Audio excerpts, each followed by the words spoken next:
If you're experiencing issues with multiplayer on your Steam Deck, follow these steps to troubleshoot and enhance your gaming experience.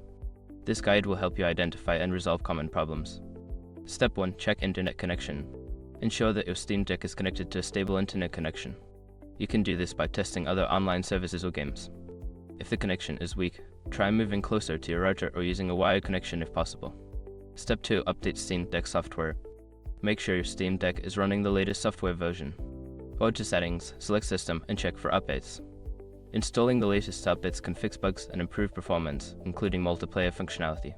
Step 3. Verify game files. For games that are not launching or connecting properly, verify the integrity of the game files. Open your Steam library, right-click on the game, select Properties, go to the Local Files tab, and click on Verify Integrity of Game Files. This process will fix any corrupted files. Step 4. Adjust network settings. Sometimes network settings can interfere with multiplayer connections. Go to Settings, select Network, and ensure that your NAT type is set to Open. If it is set to Moderate or Strict, you may need to adjust your router settings to enable port forwarding for the game. Step 5. Restart the Steam Deck. If all else fails, a simple restart can resolve many issues. Hold down the power button until the power menu appears, then select Restart. This can refresh your system and clear any temporary glitches affecting multiplayer. By following these steps, you should be able to enhance your multiplayer experience on the Steam Deck. If problems persist, consider reaching out to the game support team or checking online forums for additional help. Happy gaming!